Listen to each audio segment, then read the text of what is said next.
All right, it's 3 o'clock, so we'll get the meeting started. Today is Wednesday, August 30th, and it's the regularly scheduled meeting of the Hutchinson Utilities Commission.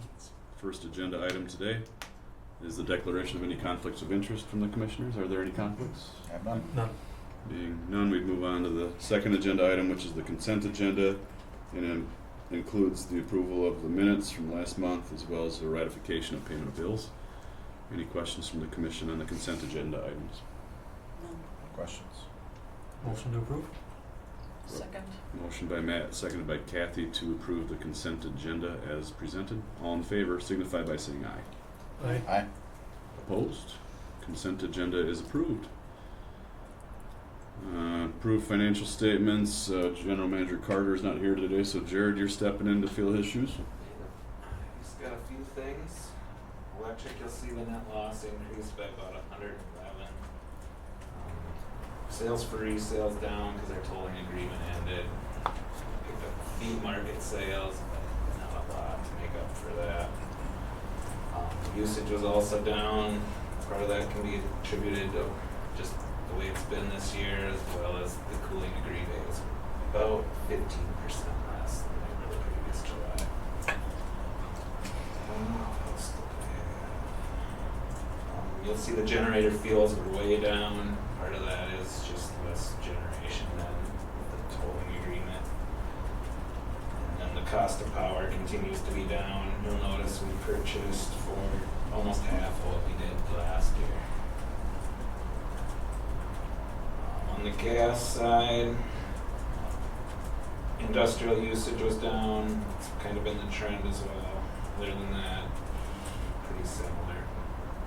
That's all I have.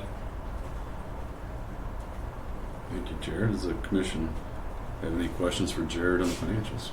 I had none. The gas meters that couldn't be read, probably insignificant in the Yeah, most this time of year I would say pretty insignificant because they're almost all residential, and your residential usage is pretty similar from month to month this time of year. So, hoping it'll be fixed in the next week, but I don't know for sure. We'll see. Okay. Good question, Don. Any other questions for Jared? If none, I'd entertain a motion. Make a motion to approve the financial statements. A second. Motion made by Don and seconded by Matt to approve the financial statements as presented. All in favor signify by saying aye. Aye. Aye. Opposed? Financial statements are approved. Thank you, Jared. Next agenda item is the open forum where people from the public are welcome to address the council, and I don't see anyone here for that, so we'll move on to agenda item number 5, which is communication. City Administrator Matt Yonick is not here, so we'll move to divisions, starting with Dan. Yeah, Friday evening, 3M's taking their annual shutdown to do maintenance. So we'll be shutting them down on Friday evening through Tuesday midday. So it's a long shutdown for them. We're going to take advantage of that to replace the relays and communication equipment, SCADA equipment inside our substation. So there'll be a handful of us down there all weekend to work on that. That was a capital budget item for this year. So that'll be a busy weekend. Firing back up on Tuesday. So, Just to let you know that second electric vehicle fast charger was installed at the arena by the pool, and that's all up and going. It was functional here a few weeks ago, so it's been working. So now there's second ones in place. It lights up nicely. Does it? I saw that when I got by. That's it?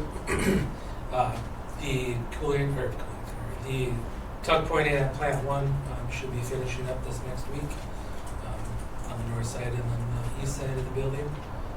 So that will be, phase 1 will be completed next week. Unit 1, the LM6000, got pulled out today. They're still chaining the load down now, but once they're done, it'll be on its way to the depot in Houston, Texas. So Unit 1 is out of service. It's coming it back. Like Dan's people, we're taking advantage of the 3M shutdown. We're going to be replacing a handful of valves behind the boiler room that never should have been installed in the first place. But I'll have 4 or 5 guys down there probably all day Saturday. I don't really Angie, anything from an HR perspective? I am just starting to work on 2024 benefits, getting that going, and then also finishing up natural gas division applicant, going through the applicant process for hiring someone in that area. Thank you. Mark, anything from a legal perspective? Maybe not from legal, but I guess just related to the city. So on August 8th, Jeremy presented on the rate changes at the city council meeting, put on a really good presentation about why they were needed, and then provided a lot of good information for the council to consider. And at their August 22nd meeting, the city council did approve the rate changes with really no discussion. So the commission should be good to go from here on out. And that's it. Have you guys received any calls from the public? I know there was an article in the paper. Has it been pretty quiet? No, that I I don't think we've had any. Mhm. Okay. Not that one. Just curious how it Yeah. went over. Mhm. Okay. Anything else, Mark? They're good? Thank you for that. And General Manager Carter's not here, so that'll end the communication since he's not speaking today. Agenda item 6 is next, a review of policies. There's several of them, and I won't read through them all, but 10 or 15 of them there, with no changes recommended or required. And we'll move on to agenda item 6B then, is approved changes to the policies, errors in billing, and after-hours reconnection policy. Angie, are you handling those? I'll let Jared take care of the errors in billing. So the errors in billing, we had changed, so if we overcharge a customer and we find it, we had just been refunding a year. I know in the past it was either 2 years or 3 years, and I don't know why, but we just decided to switch it to one, mimic the other. We had a customer complain because the PUC is 3 years, so I'm talking to Mark. We're technically not governed by the PUC, but it's probably just best practice to go by what they have. So just recommending 3 years for an overcharge of a customer. Billing that was off. Okay. Yes. Did that happen? Is that why it spurred this? Yeah. And then for after-hours reconnection policy, down in the holidays, we're just going to be adding the holiday Juneteenth. And that's because it's recognized by the state of Minnesota now? Correct. Thank you. Any questions for the proposed policy changes? Nope. If none, I'd entertain a motion. I make a motion to approve the policy changes. A second. We have a motion by Kathy, seconded by Matt, to approve the 2 policy changes as presented.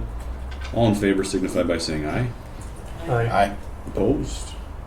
Policy changes are approved.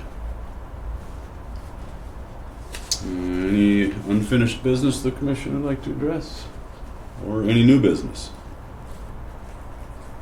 If not, I'd entertain a motion to adjourn. So moved. Second. Motion by Matt, seconded by Kathy to adjourn the meeting. All in favor signify by saying aye. Aye. Meeting's adjourned. Thank you.